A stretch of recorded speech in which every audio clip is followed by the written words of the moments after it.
Welcome back, White Horse Youth. We're back with another topic. We've been talking about kind of a theme of a battle in our mind. So each week we've been identifying things that we face in our mind and identifying ways to overcome them. So this week we're going to face our fears. So today we're identifying some of those fears. I know it can be really scary, it can be really hard, but guys, this is such an important topic and it goes right in with our theme of battle of the mind. So identifying fears. I kind of broke it up into two categories of fear. So there's this surface level fear. So we start out and we have these things that you might be afraid of, but you get over it pretty quickly. For example, spiders, spider webs. You know, you're going for a hike with your friends, all of a sudden you walk into a spider web, you freak out, you're screaming and running around, get it off, get it off, get it off! And you freak out for about 5 to 10 minutes, but then later you can laugh about it. You can say like, oh yeah, okay, that was hilarious, ha ha ha, move on. You're not spending the rest of your week worried about walking into a spider web. So it's kind of like a surface level fear, something you can move on from pretty quickly. But then we have those deeper level fears. Things like maybe you're afraid your parents are going to get divorced.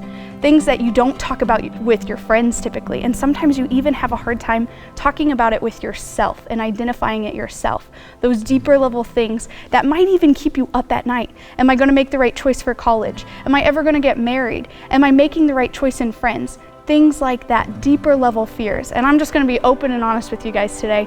I have them. And even now in this time, I'm still facing so many of these fears. But in Isaiah 41, verse 10, which we're going to grab our Bibles and open up to, God promises us so many things, and He promises to walk through that fear with us. And He doesn't want us to be frozen or paralyzed by our fears.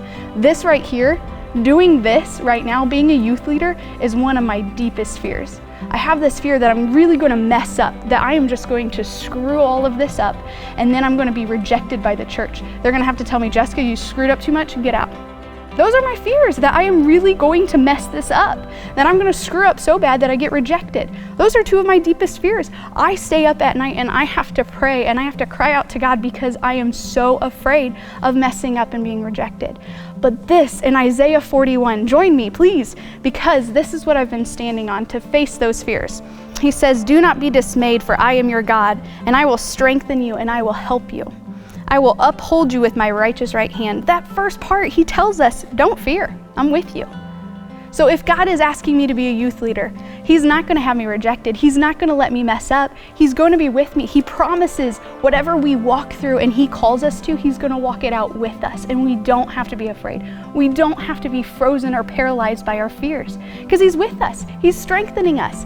Guys, that's awesome. So we're identifying our fears today. So my challenge for you guys, let's identify them, okay? What are some of your surface fears? Spiders, snakes, things like that. What are some of your surface level fears? But then we're gonna dig a little deeper. Write down some of your guys' deeper fears. What are things that you have a really hard time talking about? Things that keep you up at night.